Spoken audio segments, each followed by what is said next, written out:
Колеги, доброго. Good morning, dear colleagues. Ukrainian Crisis Media Center is starting the working day. We'll be talking now about lawsuit Hlib Holovchenko versus Russian First TV channel. New details. Our guest is, our speaker is Hlib Holovchenko, Director of Press and Television College, General Producer at TAC TV channel. Thank you. Thank you. I would like to thank UCMC for this opportunity to express the position before our judicial process, court process.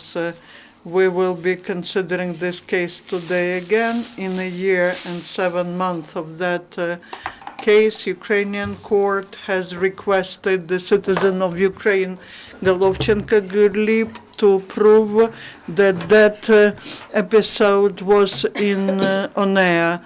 That is the zone of absurd. That is again starting, and we are addressing the citizens of Ukraine, different citizens of Ukraine who saw that on TV, to give evidence in the court if they saw this episode. So I would like to thank our colleagues for the support. We need to collect all the evidence that will prove such absurd things. It's very interesting, the situation which is taking place today. In accordance with the sociological research, about 50% of the population of Ukraine is still watching Russian TV.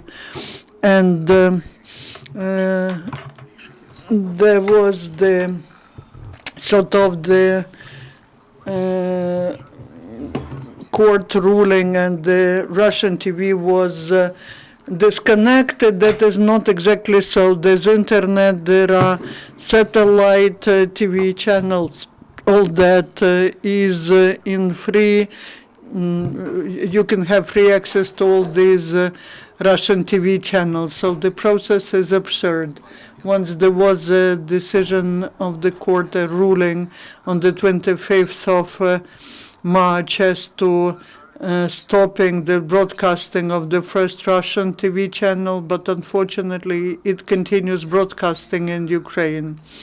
And this way, today we have the opportunity to talk about very simple things. We have to prove what does not need to be proved, because just the fact of that program on air was the reason why we applied to the court.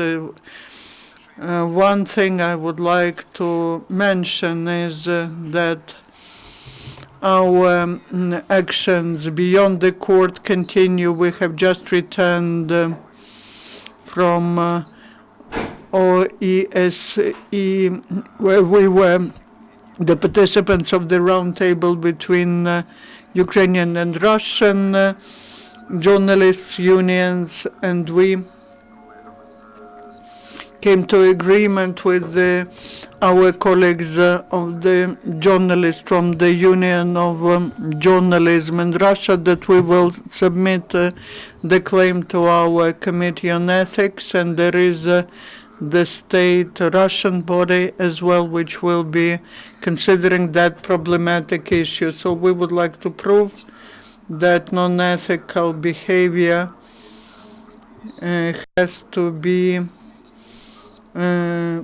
proven, and that is very useful and very important today. When we believe a new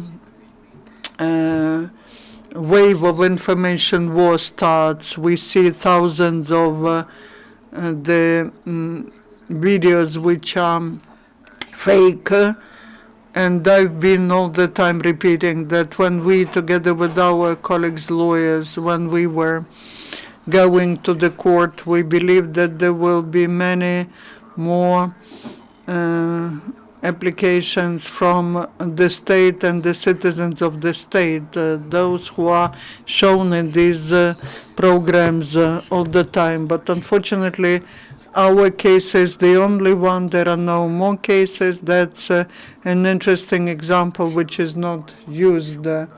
So we hope that in the future our citizens will be more active. Thank you. Дякую, пане Глібе. Дозвольте кілька питань від мене. Few questions from me and then from my colleagues. You are you are asking the people who saw that to come to court and become witnesses, how to contact you. Today is another sitting of the court. What are your expectations? I hope that people who saw that also know how to use Facebook, and I believe that's the best thing. On my page, you can come to my page and leave your contact details so that our lawyers can contact you and can invite you to the court. Pecher's court is the organization which is well protected, so the documents are to be processed or issued so that you are invited as a witness. It also depends on the goodwill of a judge. We will today understand, because we have some witnesses already, and we will today understand how much does the court want to hear people.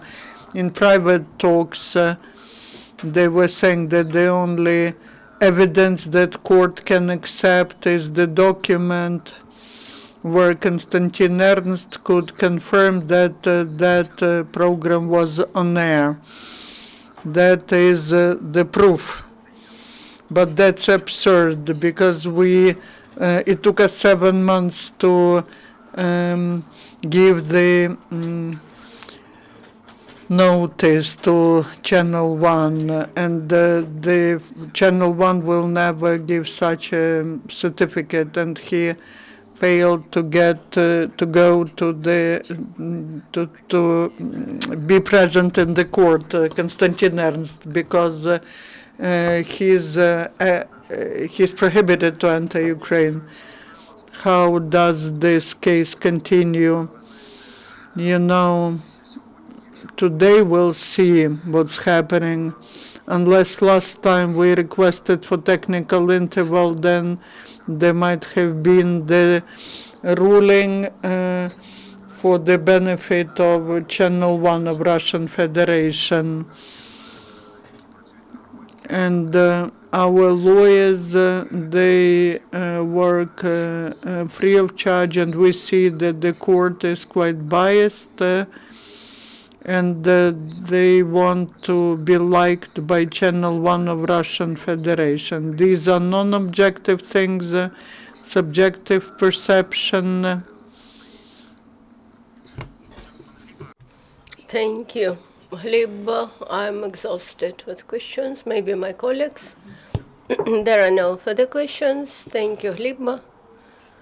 Thank you very much. I would like to express my gratitude to the team who is working with us on the one hand, and on the other hand, I would like again to appeal to those who watched the first Russian TV channel on March 30th, 2015, and please call to us, leave your contacts, because it is very important that on this very day, the first Russian TV channel was broadcasting its programs in Ukraine, and it is very important to provide evidence. Because we have data from rating company which measured that half of Ukraine was watching TV on that day 50% of Ukrainian population was watching it, and that even today we have received from CMIS sociological data showing that still half of Ukrainian population is watching Russian TV. So we need to provide evidence to court. Thank you for your attention. I would like to remind you that the next briefing